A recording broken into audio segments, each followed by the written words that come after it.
Up next on Inside Santa Barbara, we introduce part 4 of the Waste Stream series. Here we'll look at the effects of the brown bin on the Tahiguis landfill. Nagin Amuzagar has the story. Question: how much waste does the average American generate in a day? Answer: almost 5 pounds, which doesn't sound like much, but that adds up to about 1,700 pounds per person per year. Next question: where does all that trash go? Answer: the landfill. Here in Santa Barbara, it travels up the coast to the Tahiguis landfill. Tahiguis has been receiving trash from Santa Barbara and other cities in the county since 1967. Based upon how much waste the South Coast is throwing away at Tahiguis now, the landfill will reach its permitted capacity in 2026. We are disposing as a city of between 70 and 80,000 tons a year.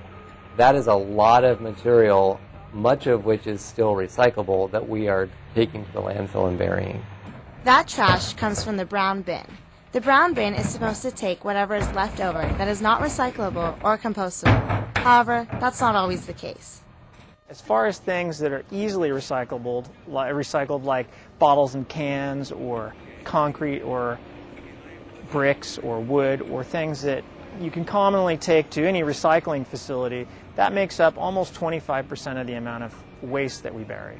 The biggest components that we see as part of the trash is organic waste, and that would be the number one. So it would be green waste as well as food and other organic material that is actually good feedstock for compost and things. And that's one of the reasons why we try to get as much green waste and food waste out of our customers. But it still makes up about 30% of what's in the trash can.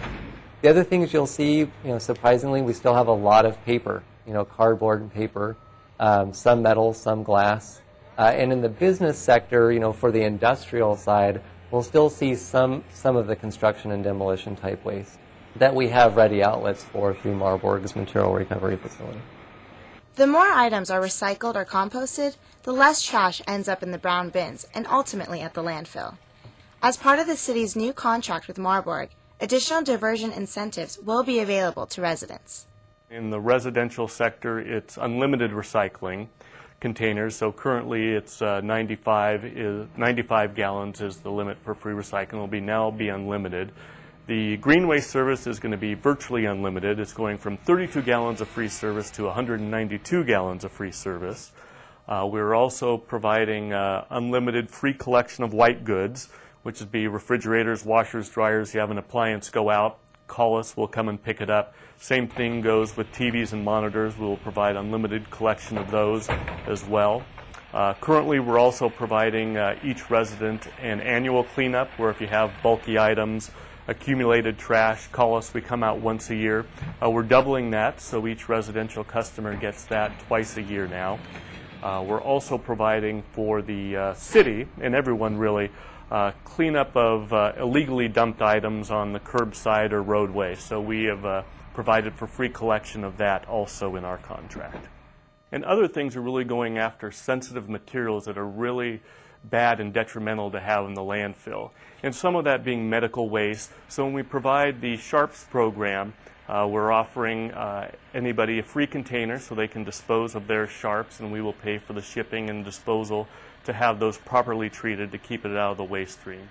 In addition to these new services, Marburg will also be providing electronic waste pickup for batteries and cell phones. Just place them in a plastic bag, put them on your blue recycling bin, and it's good to go. The second thing that we did under the garbage contract is that Marburg, as the hauler, will be working directly with a lot of the larger multi-unit properties, the larger apartment buildings, to help them achieve at least 30% recycling. From a curbside perspective, based upon all of the containers that our customers put out, the city's overall diversion rate is about 40%. So we're hoping that with these financial incentives and with Marburg working one-on-one with these, we'll be able to boost that.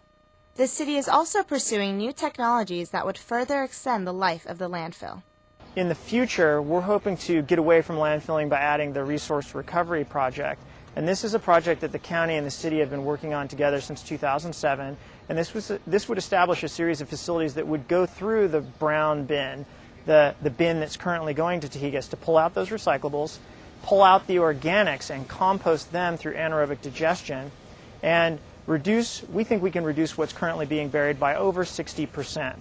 The project as we envision it now includes what's called a material recovery facility, where we take that trash that's in the trash can, we run it up a line and we separate it. We use a lot of technology and some manual labor to try to pick out the recyclable material and really recover about 60% of that material. So what we're left with is only 40% that we're actually burying.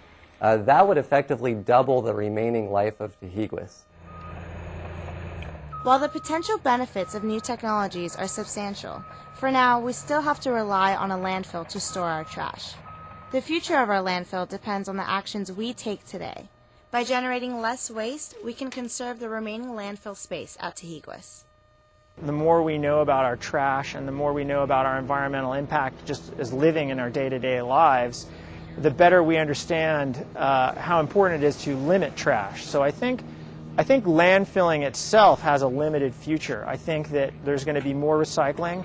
I think there's going to be more alternatives like digesting organics through anaerobic digestion, which is like what we do with sewage treatment facilities. I think there's going to be more composting.